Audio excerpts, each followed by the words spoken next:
मनोज जरांगे पाटील यांनी अंतरवाली सराटीमध्ये 30 मे पासून रणरणत्या उन्हात अन्न पाणी न घेता उपोषण करण्याची घोषणा केलेली आहे। दरम्यान आज मंत्री राधाकृष्ण विखे पाटील यांच्यासह भाजपा आमदार प्रसाद लाड जरांगे यांची अंतरवाली सराठी इथे जाऊन भेट घेणार आहेत। दुपारी 12:30 वाजता ही भेट घेतली जाईल। जरांगे यांच्याशी चर्चा देखील करणार असून मराठा समाजाच्या मागण्यांबाबत सरकारनं कोणती पावलं उचललेली आहेत तसंच आजपर्यंत सरकारनं केलेल्या अंमलबजावणीची माहिती देखील दिली जाणार आहे। जरांगे यांनी कोणतंही उपोषण करू नये अशी विनंती देखील विखे आणि लाड यांच्याकडून केली जाईल।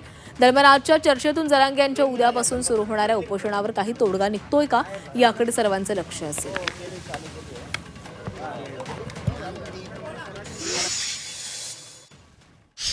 30 मेचं जे आपलं आंदोलन आमरण उपोषण आपण ठरवलं होतं ते फायनल होणार आहे 30 मेला, परंतु त्याच्यात फक्त थोडा जास्तीचा बदल केला आहे आपण।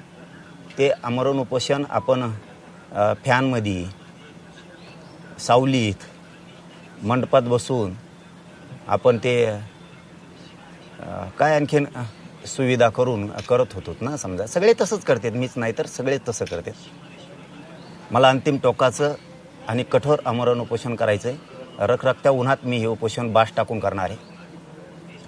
ना कुठलं पाणी, ना कुठलं जेवण, ना पायात चप्पल घालणार आहे, ना काय करणार आहे।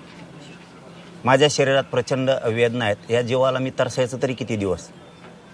त्यामुळं जे होईल ते होईल।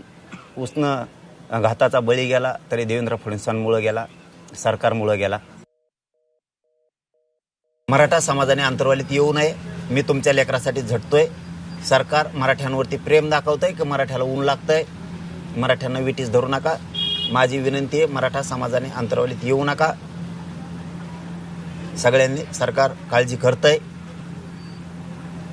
आणि तुम्हालाही दिसलंय करतंय का नाही करत सरकार काळजी। कुणीही राज्यात, तिसरा मुद्दा, कुणीही राज्यात उद्रेक धिंगाणा करायचा नाही।